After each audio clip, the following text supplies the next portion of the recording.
할렐루야. 오늘은 재정의 기름 부음 제3강으로서 무식하게 구입한 수양간 이렇게 제목을 가져봤습니다. 교회 개척후 낮에는 전도하고 저녁에는 열심히 기도하다 보니까요, 하나님께서 성령의 기름 부음을 부어 주셔가지고 오시는 분마다 이렇게 또 기도 사역을 하게 될 때에 하나님의 이 치유가 많이 일어났어요. 여러분, 마가복음 9장에 보면은 우리 주님께서 산에 가서 기도하셨을 때에 제자들에게 한 귀신 들린 아이를 데리고 온 내용이 나오죠.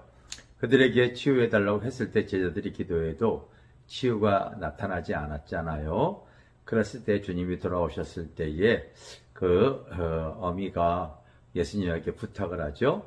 그러니까 주님께서 이제 치유를 해주셨을 때에 그들이 돌아간 후에 제자들이 묻습니다.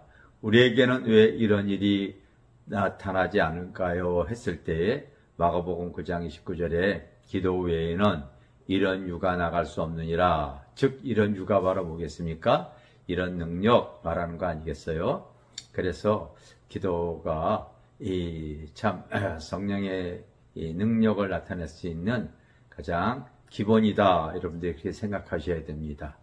기도를 그렇게 했을 때에 많은 성령의 능력으로 치유가 일어났고, 결정적으로 저희 부부가 전국으로 부흥회를 다니게 되어진 것은 한 100여병 걸린 어린아이를 치유했을 때에 그것이 신문의 기사화가 되어졌고, 그 기사를 보고서 목사님들이 저희 교회 와서 부흥해 주세요, 집회해 주세요, 그랬어요. 그래서 이제 아내와 함께 이제 코로나 오기 전까지 한 4, 5년 동안을 집회를 다녔는데, 집회를 다닐 때 하나님께서 너는 연약한 교회에 부흥회를 가게 되어지면은 사례는 받지 말아라 해서 처음에는 좀 작고 연약한 교회들을 가게 되어졌는데, 주님이 말씀하신 대로 사례를 받지 않다 보니까요, 그분들이 어떤 그 교단적으로 모임이 있잖아요. 바로 이렇게 원례라든지 노예라든지 아니면은 여러 가지 정기 모임이 있는데, 젊은 부부가 순적하게 와서 부흥 사역을 잘 감당한다고 소문을 내다 보니까요, 또 이제 많은 분들이 우리 교회도 와서 부흥해 주세요, 부흥해 주세요 이렇게 요청을 해서 거의 매주 부흥회를 다니게 되어졌죠. 그래서 이제 한 부여에 가서 부흥회를 하고 있었는데, 주유소를 하시는 한 권사님이 식사를 대접하면서 마침 이곳에 예전에 기도원이 하나 나왔는데 이거를 구입하시면 어떻겠어요 해서 식사하고 나서 잠깐 시간이 있어서 그곳에 갔더니 임야를 끼고 있는 기도원이 참 이뻤어요. 그래서 제가 부흥회를 마치고 우리 재직들한테 상의를 하고서 우리 재직들이 한 15명이 그곳에 다시 답사를 갔습니다. 재직들이 다 좋다고 얘기를 하는 거예요. 그때 그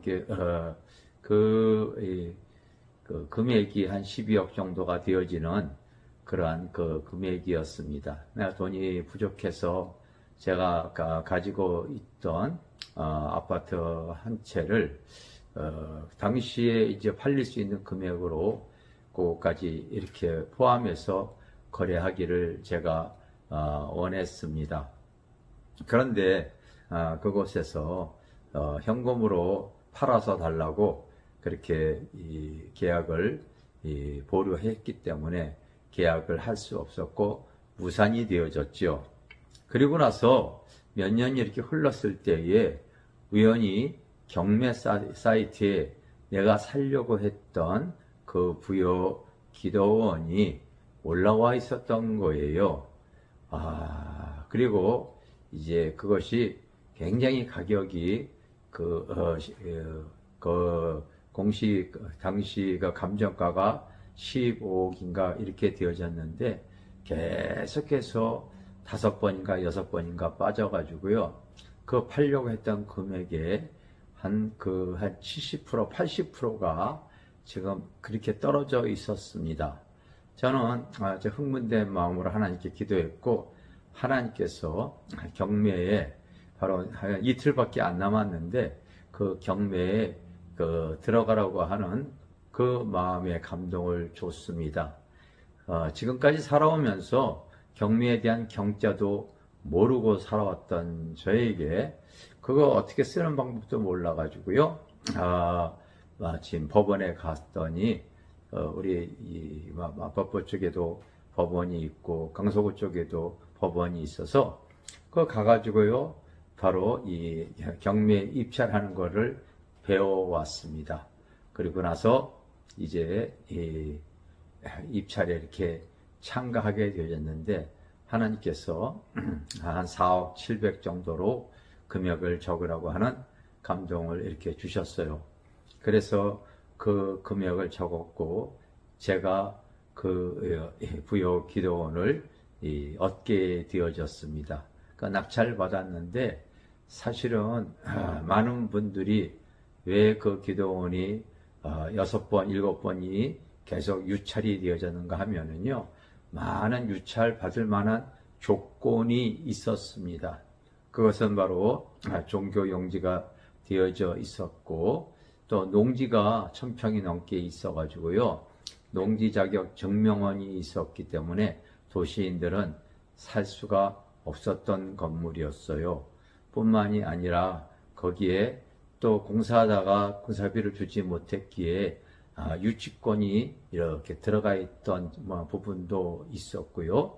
또 그곳에서 돈을 주고 사는지 돈을 안 주고 사는지 모르겠지만 그곳에 생활하고 거주하고 있는 분들이 몇 분이 있었습니다.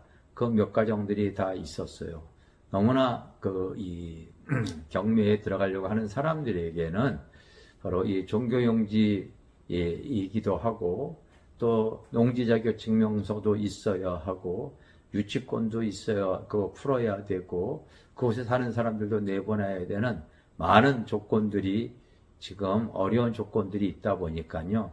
그렇게 이 5, 6번인가 바로 계속 유찰이 되어진 것이죠. 저는 그런데 경매에 대한 경자도 몰랐던 사람이 그냥 기도하고서 그냥 쓸 방법도 모르고 해서 바로 경매하는 그장 가가지고 쓰는 방법을 그렇게 배워가지고 바로 내려가서 낙찰을 받은 것이지요.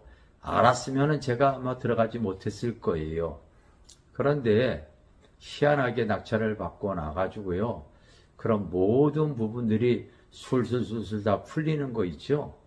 그래서 우리가 이제 그것을 사고 한 3, 4년 동안 그 건물을 잘 사용하다가 이제 이 마포에 새 성전을 이렇게 짓게 되어졌을 때에 원래 가격대로 그 건물을 이렇게 매매하고 나올 수가 있었습니다.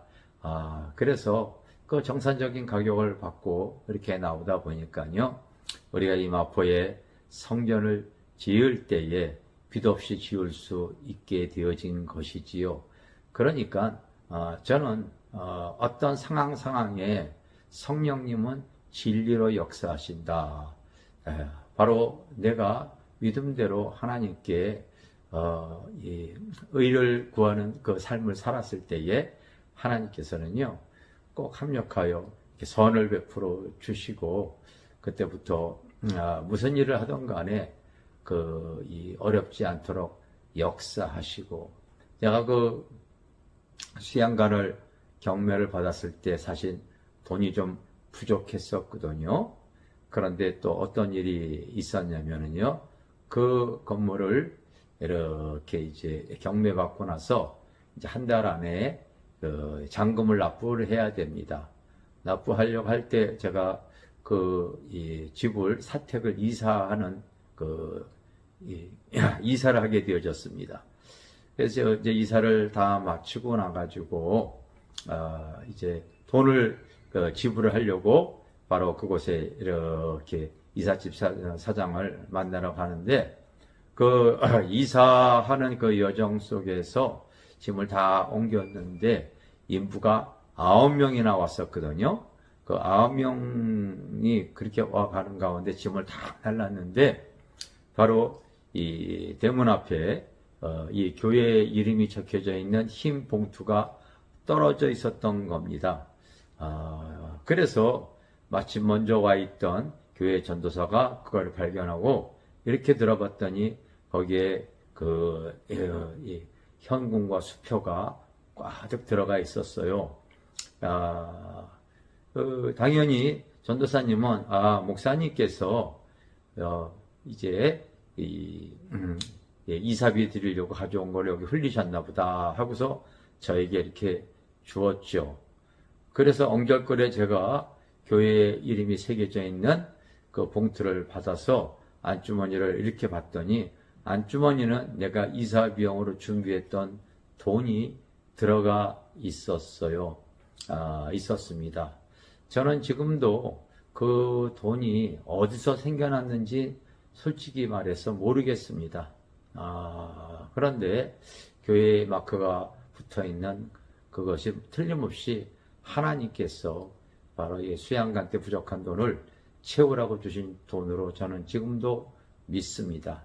많은 사람들이 그거를 보고서 참 하나님이 하시는 일들이 참 신기하다고 여겨지는데, 제 자신도 참 이렇게 신기하게 여겨지는 놀라운 사건 중에 하나입니다. 하나님께서는 내가 믿음대로 살려고 할 때에 저에게 그 신실한 말씀을 해주셨죠. 앞으로 네 호주머니에 무엇을 행할 때에 돈이 부족하지 않게 해주겠다 하셨는데, 그것이 실제로 그런 일로서 하나님 앞에 제가 이 큰 은혜를 입은 것을 고백합니다. 성령의 기름 부음 제3강 무식한 가운데 수양관을 얻게 되어진 간증을 여러분들에게 고백했습니다. 할렐루야.